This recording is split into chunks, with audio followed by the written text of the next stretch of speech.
ऋषिगण। आप इस सरोवर में जल लेने जा रहे हैं? जी ऋषिवर। इस जल को स्पर्श मत कीजिए। क्यों? नित्य दिन इसी स्थान पर आकर एक अछूत नारी यहाँ से जल लेकर जाया करती है। अछूत और नारी? ऋषिवर, आपके जीवन की समूची साधना व्यर्थ हो गई। क्यों? क्योंकि आपने एक नारी को अछूत कहा। एक नारी जो माता के रूप में आप और मुझ जैसे मानव को जन्म देती है। वो नारी जो एक बहन बनकर समूचे संसार को अनुराग बांटती है।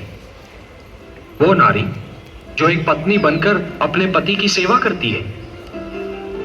ऐसी नारी को आपने अछूत कहा।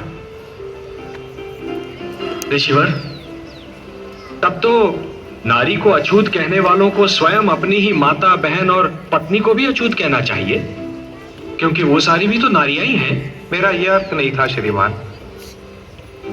तो फिर क्या अर्थ था आपका? मैंने आपको रूप से कुलीन समझा, इसीलिए आपको रोका। यहाँ से कुछ दूरी पर आदिवासी नारी की कुटिया है। वो नित्य दिन यहाँ आकर जल लेकर जाया करती है। मैंने सोचा कहीं आप अशुद्ध ना हो जाएं। अशुद्ध? ऋषिवर, जल तो अशुद्ध को शुद्ध बनाता है, स्वच्छता प्रदान करता है। जल अशुद्ध कैसे हो सकता है? मुझे आप सबकी बुद्धि पर दया आ रही है ऋषिवर, क्योंकि आप सब ये भी नहीं समझते कि अशुद्धता अशुद्ध कर्मों की देन है। और नारी, वो तो स्वयं जननी है, अशुद्ध कैसे हो सकती है?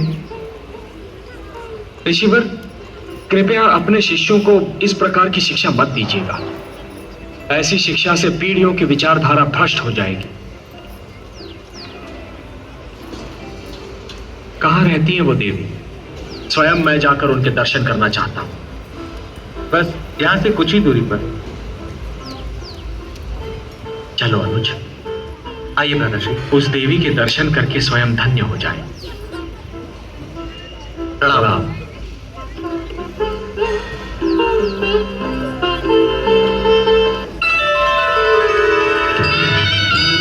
माता। राम, आ गए मेरे राम? हाँ माता, मैं ही हूं रघुवंशी राम। नहीं माता, इसकी आवश्यकता नहीं है। किंतु आपने ये कैसे जान लिया कि मैं ही राम हूं? जिसकी प्रतीक्षा में मैंने इन राहों पर पलकें बिछा रखी थी, जिसके दर्शन की आस में मैंने नैनों के दीपक संजो रखे थे, जिसका नाम रटते रटते मैं अपना ही नाम भूल गई थी, वो मेरे सामने आता और मैं उसे ना पहचानती तो मेरा जीवन, मेरी साधना सब व्यर्थ जाती। मेरे राम। पर आप हैं कौन? आपने मुझे तो पहचान लिया माता, किंतु अपना परिचय नहीं कराया। मैं आप जैसी देवी का नाम जानना चाहता हूं। मेरा तो एकमात्र परिचय है। मैं अपने राम की दासी हूं। संसार मुझे व्यर्थी शबरी नाम से पुकारता है। आज जब मैं निराश हो चुकी थी, आपने मेरे मन की पुकार सुन ली, मुझे धन्य कर दिया। मैं भी कैसी बावरी हूं, अपने राम को सामने देखकर उनसे कुटिया में आने और विश्राम करने को कहना ही भूल गई। आइए श्री राम, आइए मेरी इस कुटिया में पधारिए और इस कुटिया को धन्य कर दीजिए। आइए। माता, ये मेरा अनुज है लक्ष्मण। कैसे बिठाऊं अपने राम को?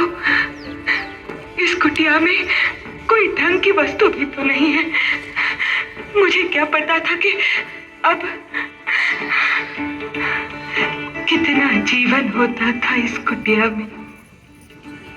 सब चले गए और इस कुटिया को मरघट की भांति सुनसान कर गए।